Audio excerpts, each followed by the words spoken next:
But thanks for joining us today, man. I really appreciate it. Yeah, of I'm course. excited to chat with you. So the cool thing, we've been doing this the last couple of weeks where the goal simply, I've got a lot of people who follow me who are independent content creators, artists, musicians, business owners.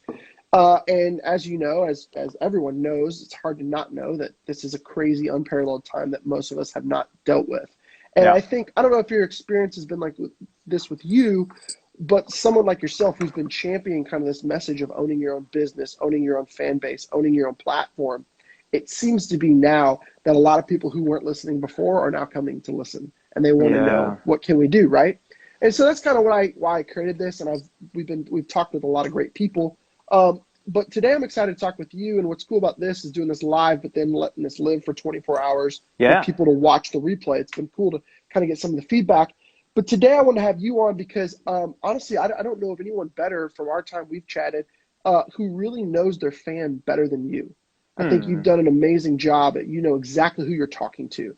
And so what I want to talk about today and ask you some questions on was for people who are trying to develop a fan base, trying to develop a business, um, this idea of the super fan for whether it be an artist or a business, but also then some tools, some tips, some tricks of how you have learned to speak to your fan. So Yeah. talk a little bit about how did you figure that out, that that was the most important thing for you? Yeah.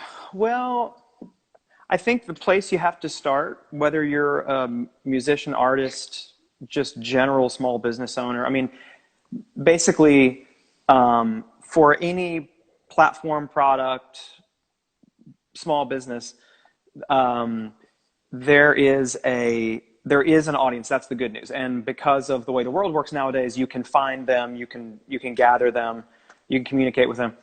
And the trick of it is to figure out first like who you are, what's unique, what's interesting about you, and who is what you're making for.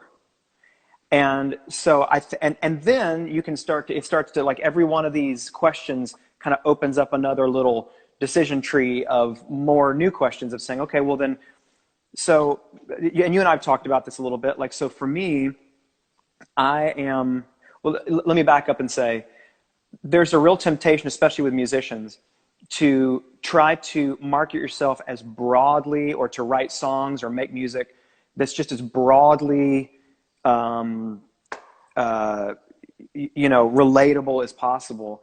I have actually found that the opposite is true. When you're writing, when you're marketing, when you're thinking about how to write marketing copy, when you're trying to think about, go as specific as you possibly can. Be as, and this not to sound, campy, but be as you as possible, because you have a very particular life experience, you have a particular wiring and personality, you have a very particular way of looking at the world, and you have a very particular voice with which you communicate that. And there are people who are going to deeply relate to the way you see the world, the way that you frame what you see, the particular life experiences you've had. And those people are looking for you. They are looking for soundtrack for their lives. You are Mm. making it. If you are marketing yourself as somebody who's I'm just kind of generally for everybody. I think everybody, like, so, if somebody says like, so who do you make music for? Just everybody, everybody. I just want everybody to hear it. No, no, Yeah. no, no, no. That's not the right answer. The answer, you need to get really granular and really specific and really target who you believe would most deeply resonate with what you make. And that requires knowing who you are, knowing what your voice is, knowing what your perspective is, knowing what's peculiar about you, and leaning into that. Because it's only when you do that that you figure out, oh, so what I make are for people in this general season of life, or people who have been through this, or people who are interested in this. And those people are all congregating or hanging out over there. Why am I paying money to Facebook to show what I'm making to all these people when the only people it's really relevant for are the people hanging out right over there? And so why Yeah. am I not just focusing all that on just those people? Because the good news is that, we live in a world of niche markets at this point, but every niche is like millions of people. So like, in other words, so the point I'm making is don't be afraid of getting specific. Don't be Mm. afraid of getting specific and starting small and starting with and finding, and that's what I kind of talk about when I think about building a tribe or kind of true fans, the way that Kevin Kelly from Wired Magazine would talk Yeah. about them. Anybody who's not read or read recently the 1,000 True Fans Yeah. essay that Kevin Kelly wrote. Go Google that and read it immediately, because it is the business blueprint for every small business, and especially artists. Yeah. But when he talks about true fans, it's like, these are the people who most deeply resonate with what you are making, and the people who are most likely to most consistently support you. And so you need to know who those people are. And the only way you're going to do that is to know who you are. And so that's where you start, Start. So the first thing you got to do is you got to know who you are. Why do you think the temptation is for us not to focus on that niche and to kind of go broad? I think because there's like this, I don't even know what to call it, this idea that, I think it's like some kind of ego-driven mass FOMO. Like we're worried that the reason I say ego-driven is because, I think about, like, when I hang out here in Nashville where I live, and I'm sitting around, not lately, but when I'm sitting around in some coffee shop or whatever, so I've made a living playing music as my primary and only job for most of the last, I'm going to say 25 years. I make a good, better than blue collar living at it. And I have consistently. Nobody in the coffee shop I'm in is going to know who I am. They're not going to recognize me. I'm not famous. But I'm blue collar. I make a great living, and it's my only job. It's the only job I've had since I was 19. And so I think a lot of people get into, I think broadly, a lot of people get into music to get either rich or famous. That seems to be the mystique. That seems to be the thing that people associate somehow, because we've only seen the top 0.5% of people who've succeeded in music on television and on the radio and stuff. For every one of those, for every one Taylor Swift, there's like 500,000 indie artists, none of whom are going to sell more than 1,000 records this year, but as a group make up a larger part of the total market than Taylor Swift does. Yep. And so what I'm saying is, most of the people behind the hit end of the sales curve, all the people in the long tail of the music industry, none of us are selling more than a few thousand records a year. But a lot of us are making a living at it. And I think that's the fear, is you think, I want to promote my stuff to everybody because I don't want to miss out on just the untold millions of people that I could potentially be in front. And so this is what I talk about with young artists who I try to encourage, is like, that's the whole kind of start small thing. Mm-hmm. Like, every artist, especially Taylor Swift, only got where they got because they started small, because they knew who they were, and they had a core group of people who really loved and valued and knew who they were, and supported them and stayed with them. And then you continue to primarily care for that core tip of the spear, true fan, super fan, kind of segment, and then you build it out from there. But if you don't have that, if you don't start with that, you're just going to be swinging the heavy bat at the fastball every time it comes across the plate. You're never going to hit anything. You're never going to get anywhere. Yeah. So that, again, starting really small. And this is what Kevin Kelly talks about, 1,000 True Fans. If you think about, you only need, and I'm not going to belabor this too long because everybody should go read it, but you only, to make a good blue collar living in music or in any creative business, you only need 1,000 true fans, which means you need 1,000 people. You need to find 1,000 people who will pay you $100 per year across a variety of revenue streams. Mm-hmm. And so that is the answer. What you don't need is 500 million people listening to your track on Spotify. You need 1,000 true fans. That's it. Because if you can do that, you're making $100,000 a year. And that's a middle-class living, according to Kevin Kelly. Yep. You might not need that much. Maybe you don't. I don't play music with all my time. I'm a 45-year-old adult with a wife and kids. And when I was a younger man, I toured 250 days a year, but I don't do that anymore. So I have a bunch of other things I love doing that I want to spend time on. I don't want music to occupy. So I might only need 500 true fans paying me $100 a year, or 1,000 true fans paying me $50 a year. The thing is, the algorithm, you can shift it around and make it work for you. Figure out how many fans do you need to make, how much do you want to make with music. Yeah. But the point is, suddenly, rather than I gotta figure out how to work Spotify algorithms and I gotta get 1 billion people hearing my song on some playlist that'll make me half a penny, all of a sudden you're like, no. What you need is you could learn the names of 1,000 people in a year if you tried really hard. And so that's what kind of reorients your motivation and says, no, what you need is to find one person at a time, identify, meaningfully connect with, one fan at a time, build that super fan segment, and within 2 years, 3 years, you could have your 1,000 true fans and making a 6-figure living. I mean, focus on that, don't focus. And so that is why people have a hard time not leaning into the niche, peculiar, what's interesting and weird about you. They want to go broad and they want to go general because they think, well, because if I can get in front of 500,000 people, then I'm probably going to convert some of them. No.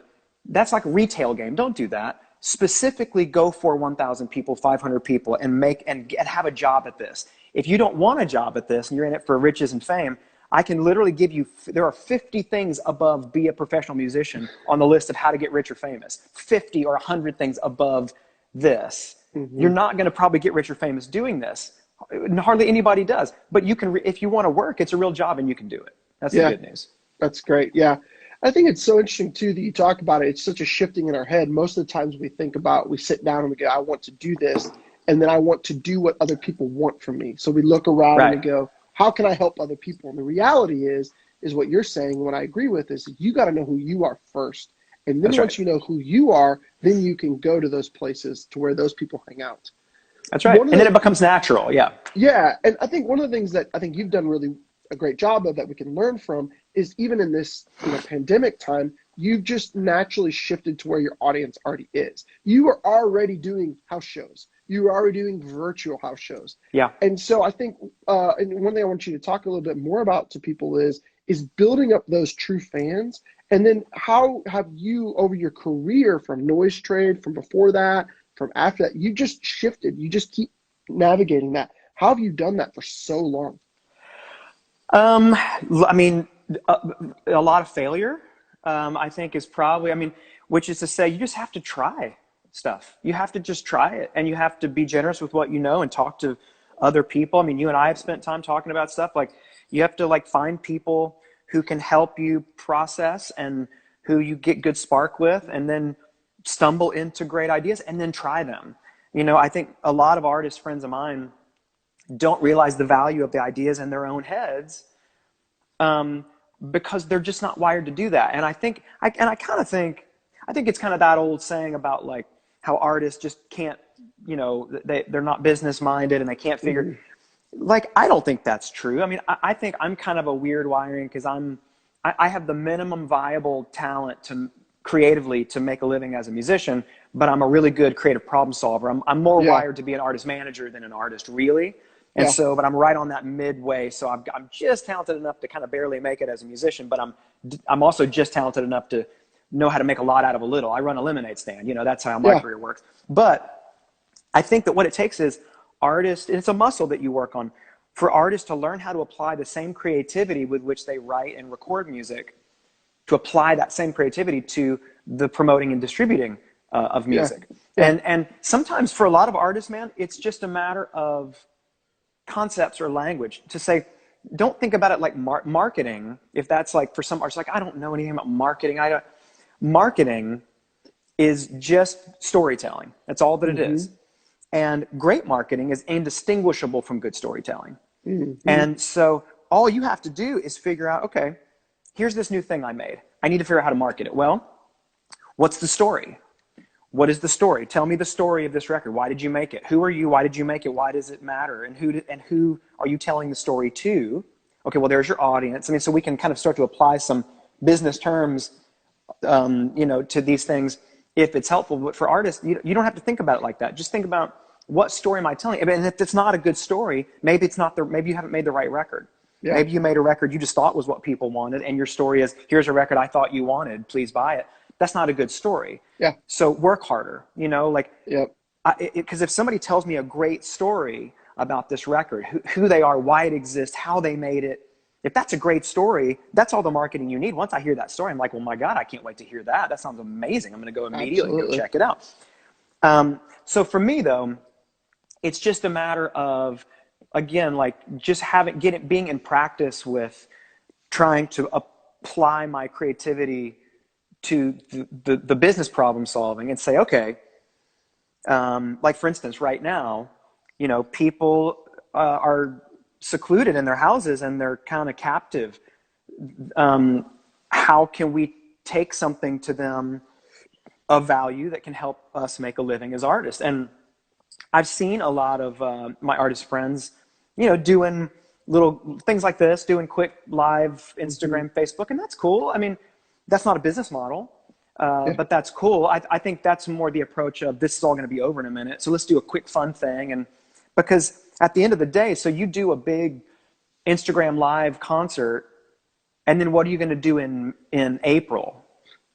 And then what are you going to do in May?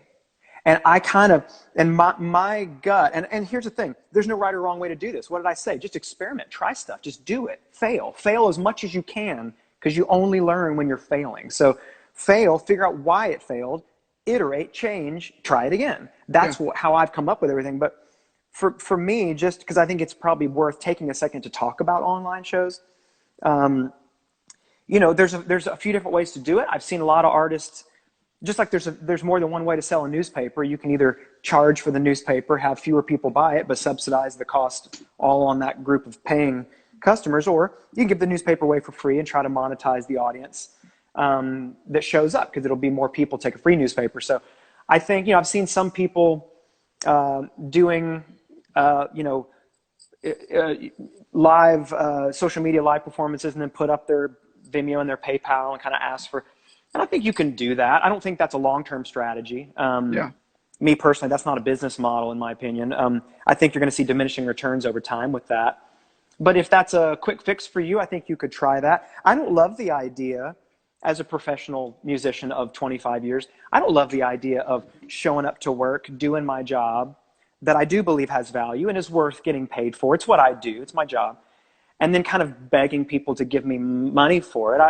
I think it can be a little,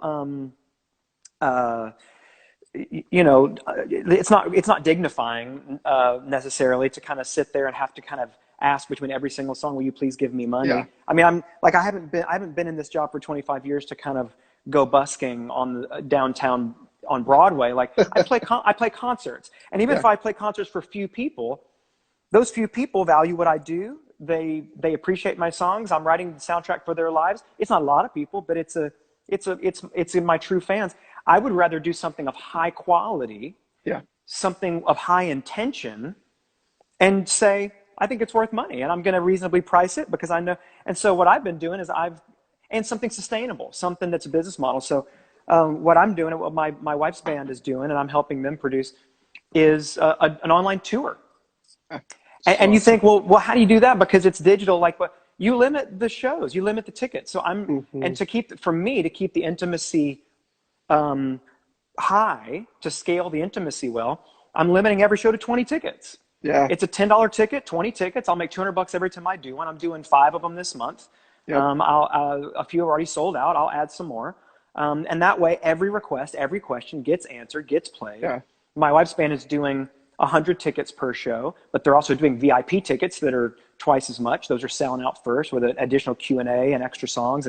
And they're very high quality. They're intentional. They're ticket limited, and they're spread out. So now we can make our mortgage for April and May and things like that. So just like think about it, you know. Absolutely. Yeah. That's good. Think about it. If we could take anything, just think about it. Yeah. So let's get practical. There's probably people watching who are like, like that's, I would love to be able to do that. I don't have the fans. I want the fans. What do I do? How do I do this? What are some practical things people can do right now? Yeah, it's a great question. And I think that the first thing I would say is you don't win a prize fight in the ring. So it's going to take some preparation. And it just takes some time. And in any, this is something I say a lot too, is when it comes to being especially a professional musician, a singer-songwriter, or whatever it is, what you're doing is running a small business. You need to think of yourself as a small business owner. You need to think of what you're experiencing as the cycles of a small business. It's more than that, because obviously you're spilling your guts and you're hoping to meaningfully touch people and you're hoping to, you know, like all the great things music can do.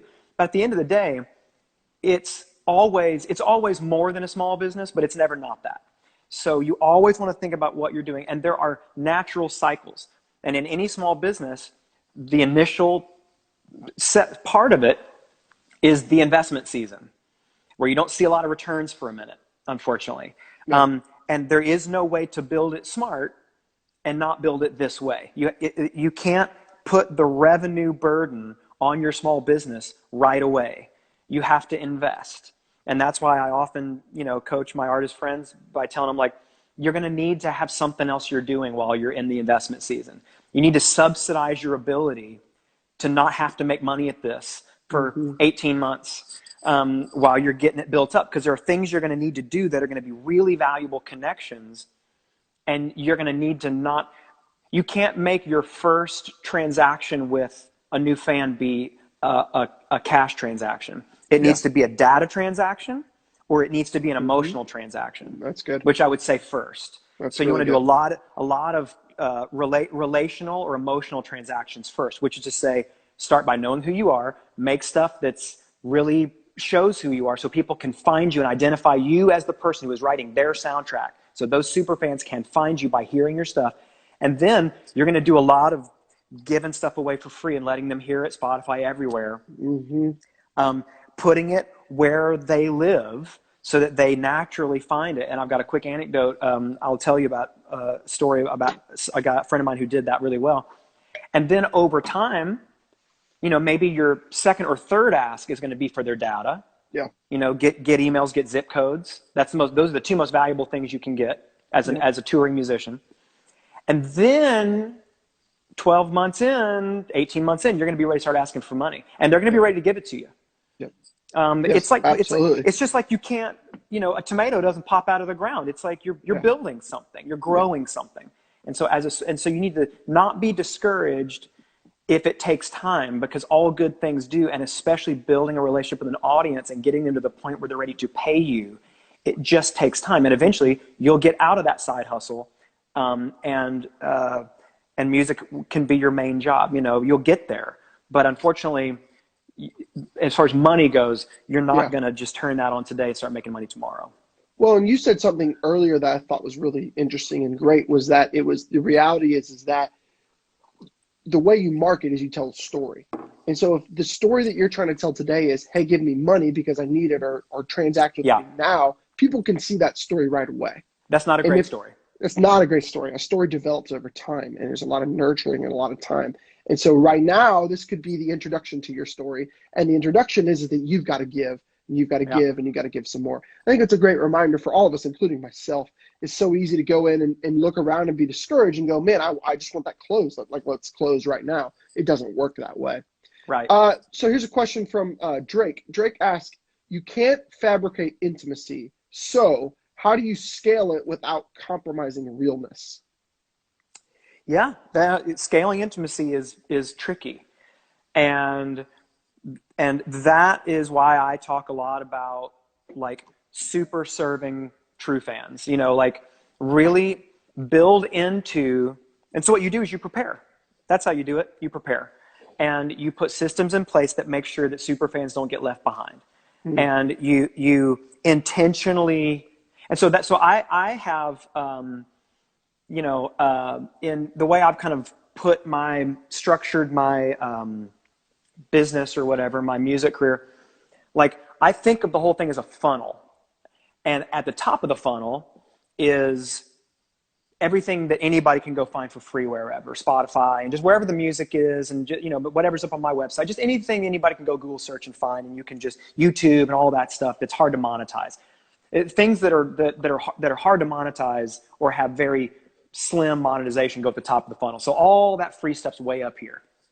And then as it comes down, you want to know, where are you trying to take people? This is another kind of business structure idea.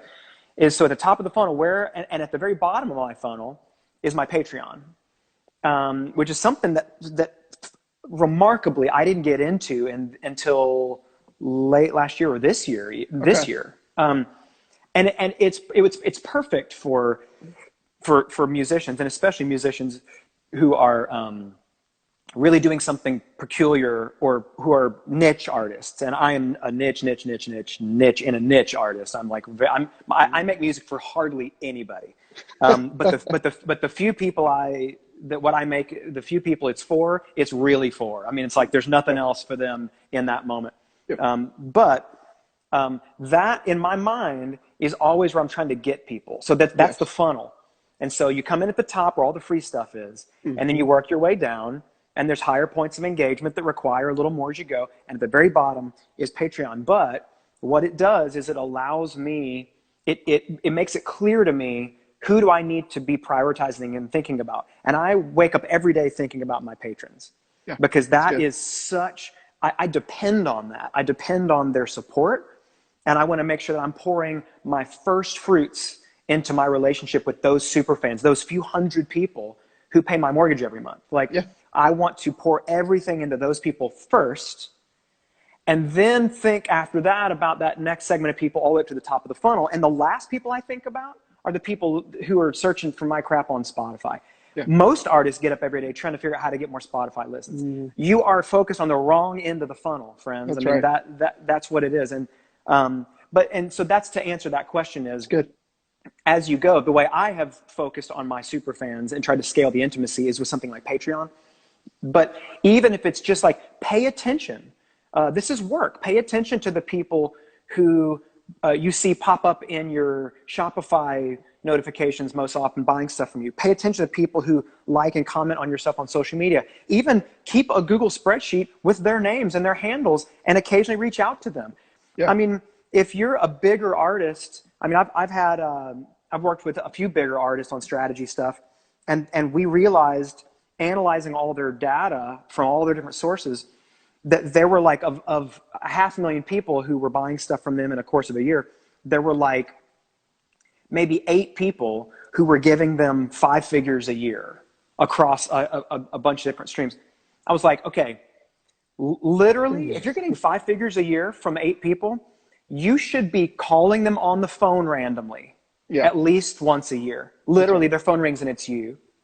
You might need to get on an airplane and show up at their door once a year, like the guy with the giant cardboard check and the balloons. Like, you need to be you need to have ways of identifying who these people are, keep track of it, and then delight and surprise these people, because they are your greatest storytelling, they are your marketing team. They are the people who are going to be telling your story better than you can, because it's a real world testimonial. Like, they're going to evangelize you to everybody the more you do that. They're already so deeply connected. So really double down on people you can tell are with you like that. Well, and this is why too, I think when you make a target audience, or when you make a persona of someone, this is why you put a face and a name to it.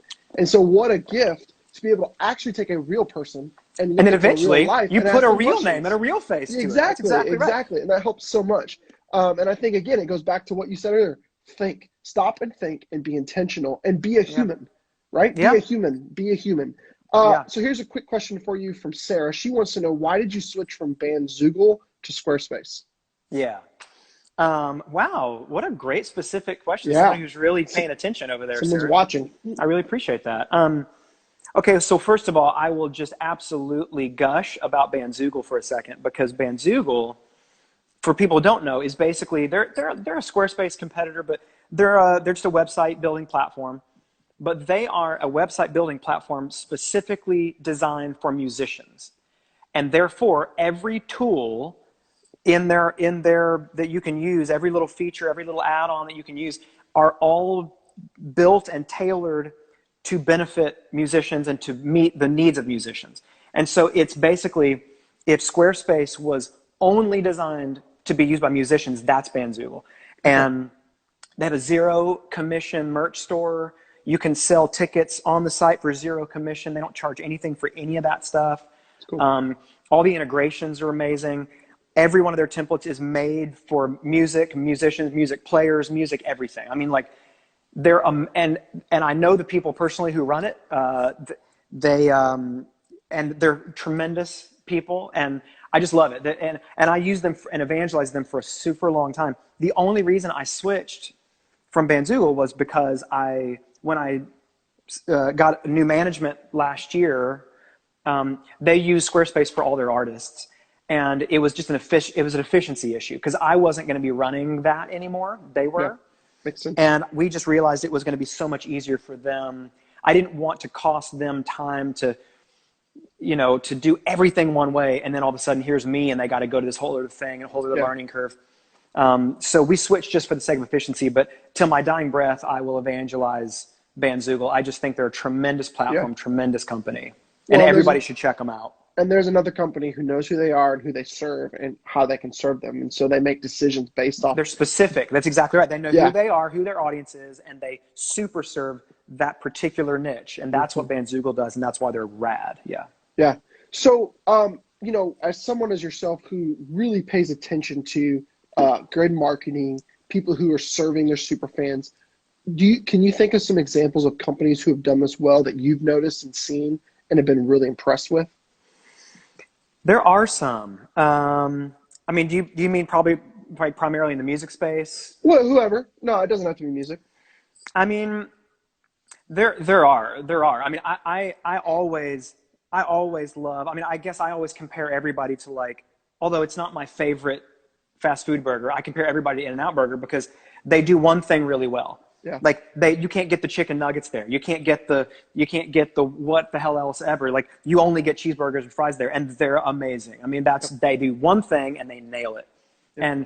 And I've got actually a buddy. I've got a buddy who he and I are always working on consulting with other companies and stuff. And this is what my wall looks like when he and I've been brainstorming. Love it. And this is always what my buddy John Allen says right here. Is if this is how you're thinking about your business, if you're trying to do all these things, it's good. It's not going to work. You do one thing, and that's how you scale. That's how it works. Good. So you got to. And so for me, I'll give you just one specific example because I would love to promote them. Is as I've been trying to problem solve my way around playing online shows or taking events online, being able to do high quality events, ticketed events. That's a great experience for your fans and folks who are watching. I have found a platform. I feel like once I found them, I was like, I've actually been with my old noise trade developer. We've been wanting to launch for a year and a half. We've been wanting to launch a competitor to Concert Window or Stage It because I think Concert Window went under, unfortunately, and Stage It I just think is not I just don't like their tech. I just don't think they're a great platform for a handful of reasons. I don't like it. But I could tell you all what they were. I would love to tell them. Hire me and I will advise you and we'll make it better. But anyway, I was looking to start because I do so much online. I do a lot of online concerts and I want them to be high quality and ticketed and simple and clean and a great user experience. No one really has nailed that until I found a company called Crowdcast. Okay. And Crowdcast is my new favorite thing. They are Crowdcast. Once I found Crowdcast, I immediately just started deleting all my Google Docs of research because I was like, well, this is what I would make. This is what I would make. Now, they are not tailored for musicians, but they are tailored for online events. Their tech is incredible for scale. They are actually made for online summits and online conferences and online where you can do a multi-day, multi-event summit and people can pay one ticket and have breakout sessions and keynotes and simultaneous. And it's insane, but it's actually amazing for concerts. It's amazing. And they have been doing events like live streaming Q&As almost every day, talking about what they do, how they do it. They've done a few partnered with Patreon, talking about specifically how to use it, how artists can use it. You can go to Crowdcast. .io. You can go to their website and rewatch any of these Q&As they've done with Patreon or other folks, specifically how to use them to do concerts. That's cool. And they just nail that one thing. They nail, and I love them. It's my new favorite thing. And they're serving their target audience. And then in turn, they're getting someone like you who's now become a super fan. Oh my God. Evangelizing for them and telling everyone. I think I even saw you talking with Jeremy Cowart on Twitter and telling him about it. I'm helping. Yeah, Jeremy's putting together a huge online thing. I'm helping consult with him on that, and he's going to use Crowdcast for one for the There paid you go. end of that, because it's tremendous. Yeah. Yeah. And, And I think the struggle is for creatives, for business people, is it's hard to put your head down and work and not yeah, feel we're always wired to we want that instant reward back. I've put a yeah, little bit of effort in. Where's my reward? And I think it's really hard to keep chugging along, keep chugging along, keep chugging along, and right. hoping and believing that something will come someday. I But know. if you don't, it won't ever come. And I And it's kind of so hate to discouraging. say, I know, and it's like I mean, I always, I remember somebody a long time ago. I heard somebody give the advice, like when a young musician asked them about like what's the best advice you can give me if I'm going to pursue a job, playing music, whatever. And they said, and this is pretty brutal, but they said, like, is there anything else that you could imagine doing? Mm. Literally, could you just imagine yourself doing anything else? Do you have any other skills, any other thing you can do? And they would say, well, yeah, I can, and whatever it is. And they'd answer, it's like, great, go do that. Like, please, just go do that. And if somebody said, well, no, actually, like, this is it for me. This is all I know how to do. It's music or bust. They were like, okay, well then, and they start to give them advice, because it gets brutal. I mean, I think the reason that I have this freakishly long career at making a living in music, let me tell you, and let this be an encouragement to people. Let me tell you what it's not a result of. It is not a result of my being uniquely or freakishly talented. That is not why I have had a 20+ year career in music.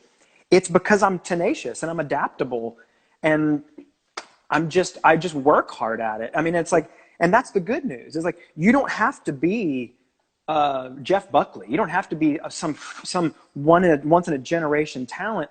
You just have to have a perspective. You have to know who you are. You have to be brave enough to say who you are out loud, and then put it in front of people who are like you, and who have stories like yours, but can't sing or articulate them the way that you can, so that you give them soundtrack for their emotional lives. That's the 100% of the job. Yep. And for some people, that's going to be a bigger audience than other people, but any size audience, you can make a living. I really do believe that. I mean, down to, again, 1,000 or 500 true fans, That's so good. And I mean, that applies honestly to outside of music too. You can do it in any other field. It's just, you have to have something to say. You have to have a perspective, and you have to share it, and you have to define who you're talking to. And then you just have to work hard. You don't have to even be awesome at it. That's right. You don't even have to be the best at the mechanics of how you're communicating. You don't have to be the best singer, the best musician, your records don't have to sound better than other people's. You just have to be really honest and work really hard. Yep. So you can do it. Yeah. So, not only, we've talked about this, where you kind of separate yourself as a musician and then the marketer. What are some, from a marketing standpoint, over the last 20, 25 years, how have most artists I work with do not speak the way you do? So how have you learned? Who have you learned from? How have you learned? What has given you this masterclass of teaching over the last 20+ years? That's a great, I'm trying to think of like who are good. I mean, obviously guys like Seth Godin. Yeah. I mean, he's the guru. He's for our generation, he's kind of the guy. So I immediately think of a guy like Seth Godin. If everybody here hasn't read, did he write Tribes? Yeah. Or was that? Yeah. Sometimes I get some Malcolm Gladwell books mixed up with Godin, but yep. But Seth is the premier guerrilla marketer. Like, he's so, I mean, you should be reading him, listening to his podcasts, go grab a few of his books. He's definitely a guy. Chris Anderson is a guy he was one of the Wired magazine co-founders. He's written a handful of books. He wrote a book that was really helpful for me, called Free. And it's about the economics of basically kind of freemium culture, where everything is free, but then you sell additional experiences and products that go along, that kind of come up. It's kind of an economic shift in every industry. But there's your market, or your funnel.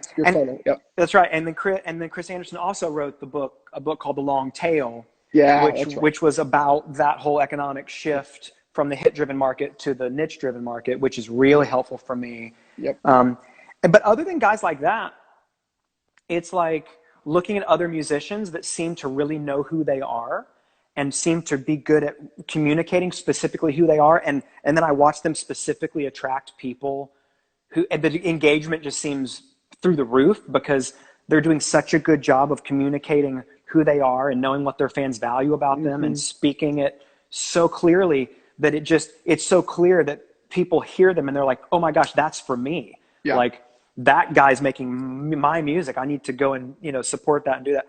And then, but the main thing I've learned from, again, is failure.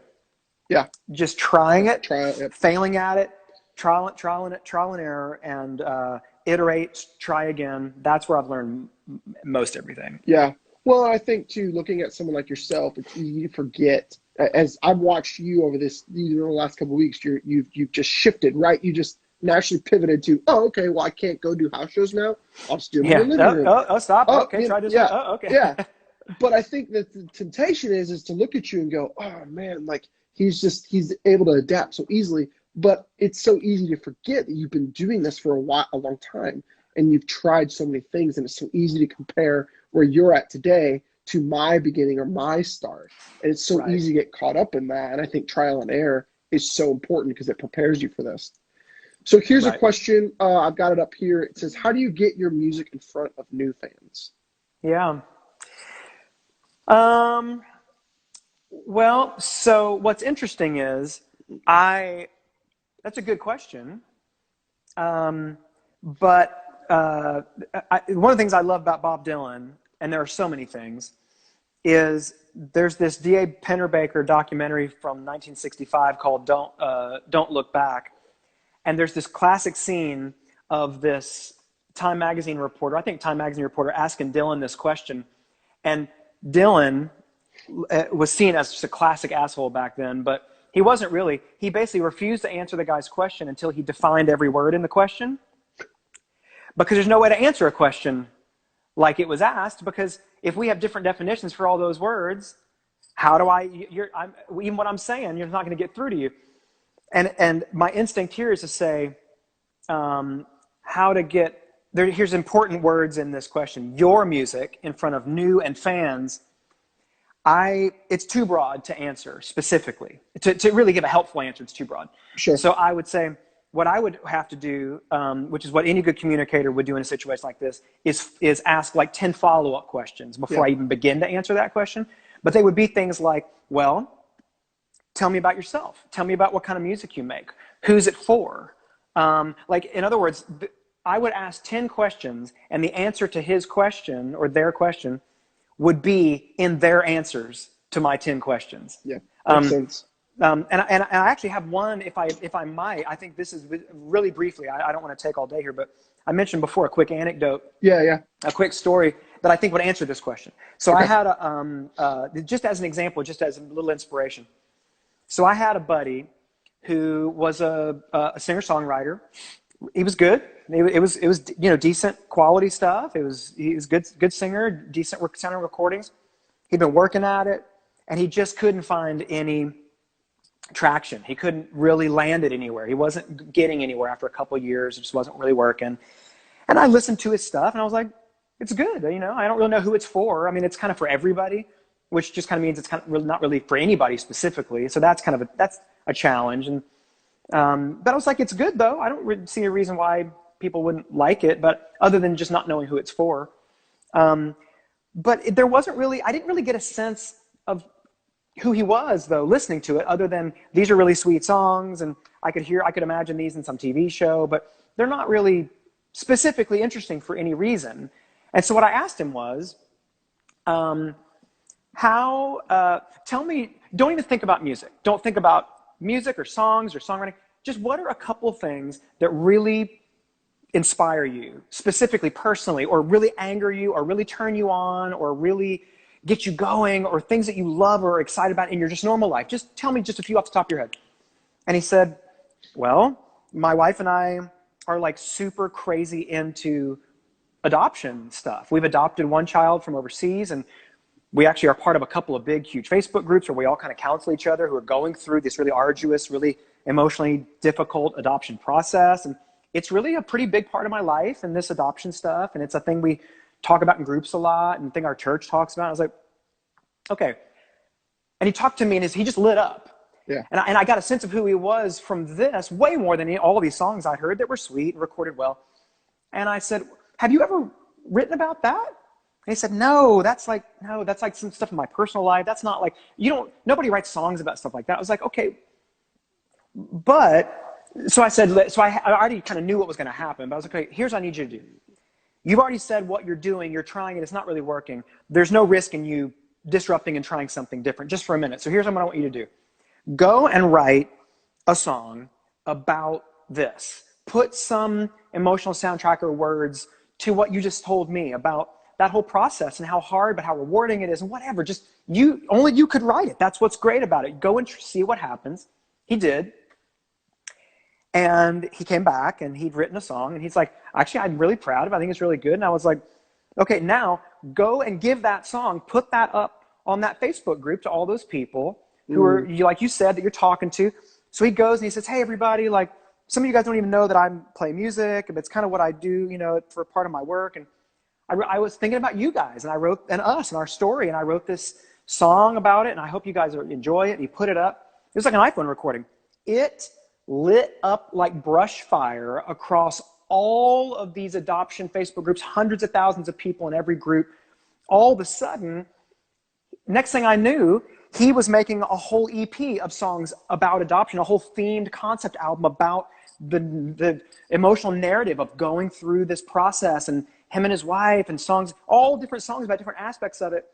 And he found a giant audience only with these people. And now you go on any of these kind of groups, you're probably going to find his music because he's writing soundtrack for this giant group of people. Yeah. And he's found his career. Now they buy his stuff and he's got a whole career. That's how you do it. That is how you get your music in front of new fans, is you do it like that.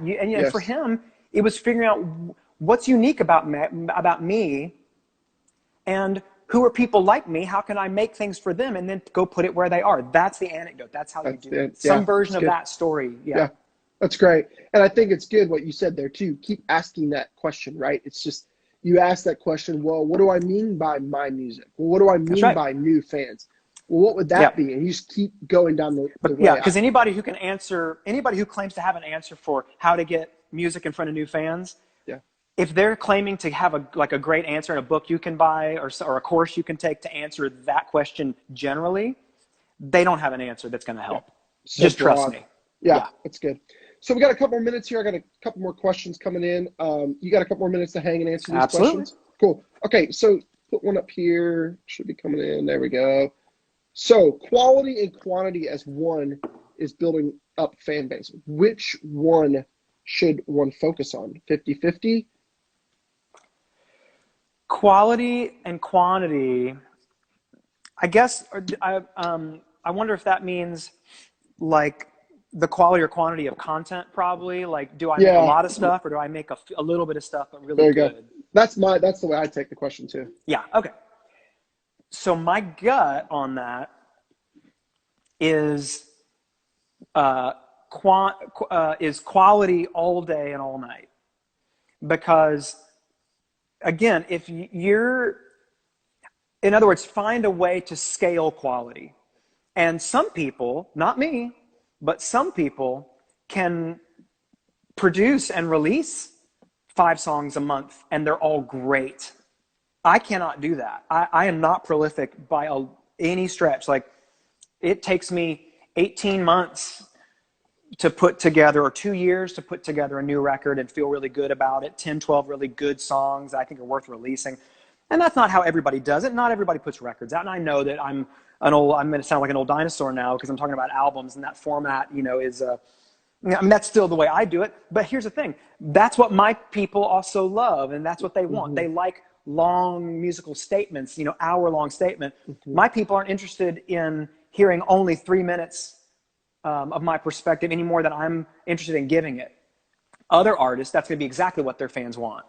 And so the balance is less in quantity, quality, as it is in who are you as an audience, as an artist, who is your audience, and what are the rules in that place. And so if you're a EDM or pop artist, I don't know that I would, tweak that mix for, an extra month. Just drop that out there and then drop out another one. But if you're a singer-songwriter, if you're trying to write meaningful lyrics to, it just depends. And so, but I would always lean quality, always. If in order to scale, in order to achieve quantity, you have to compromise quality, then you need to slow down.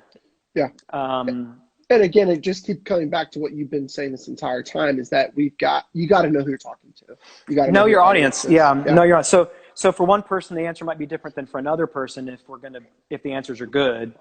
Yeah. But again, my gut is just always, because here's the thing, even if you try and fail ultimately, and you don't wind up, it doesn't work out. You don't wind up making it.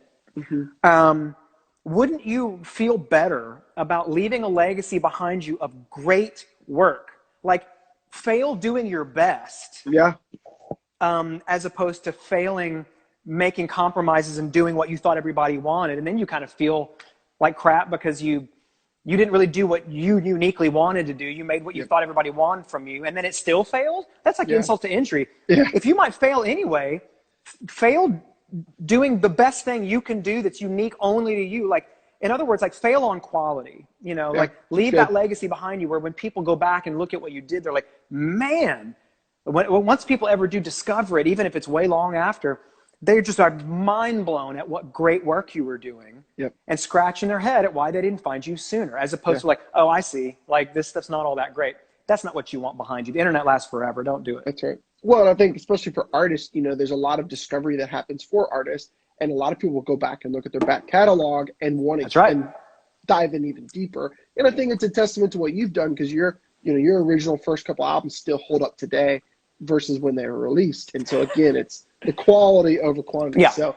you always do the best you can at the time. Yeah. That's great. So here's another one from Chris. Chris has got a little bit more of a technical question. What are you using for live stream gear? Yeah, I'm such a nerd, and I would love to talk about that. And so what I would, gosh, I don't even know where to start, because it would be like a whole nother hour. But here's what I'll say. For a reference, I actually literally put my whole playbook into a 10-page document that's free online that I actually I put in a document and released about a week and a half ago when all this started, to help artists figure out how to do this, with 10 pages of exactly how I do it, why I do it, all my research, every way to do it. And you can go to derekwebb.com/online concerts. Okay. And there's a free Google Doc there with everything I know how to do this. But my short answer is I use an HD streaming webcam. I have a few different ones. I have a Logitech C920. It's a pretty cheap, pretty run-of-the-mill 1080 streaming webcam. I use that. What I'm using more currently, I've always used these Logitech cameras. They're cheap, they're great. What I'm really, though, into now are the Mevo cameras. Okay. Mevo.com, Mevo. They are a whole other deal. They're 1080p live web streaming cameras. They're more expensive, but I can't even explain it. It's like magic. You have to go, but they work in conjunction with this app that allows you to, beforehand, so you get one wide shot, like if you're a singer-songwriter, of you sitting there in your chair. Yeah. And then you create focus points, like one from your shoulders up, one just on your guitar strumming, one on your whatever. And then if you're alone in your studio, you set it to autopilot, and it will automatically make occasional cuts, like there are multiple camera guys in the room. Yeah. It has face follow. It'll automatically follow faces around and move the. It's the craziest thing you've ever seen. It makes you look like you have a team of producers in the room with you. This Mevo app and Mevo camera. They're more expensive. They just came out with a new one called the Mevo Start. That's only. I mean, I say only. It's $300, but. It is the end all. Yeah. And then on the audio, Yeah, you could get 3 of those over a DSLR and have a great.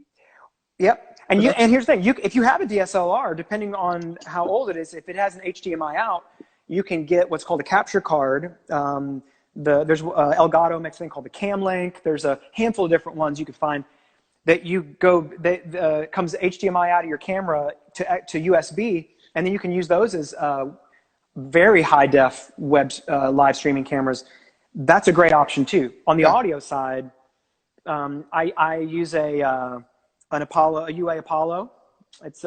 But you can use any audio interface. What I recommend though is using external mics, run through an audio interface, and then I use software like OBS Studio. It's free and it allows you to create scenes and a little walk-up scene where you got house music playing and a slide saying show's going to start soon, and then you can have all kinds of things. And then you just set your audio interface and your streaming camera as your inputs. And then you can send from there to anywhere, to Vimeo, to even to Facebook if you want live.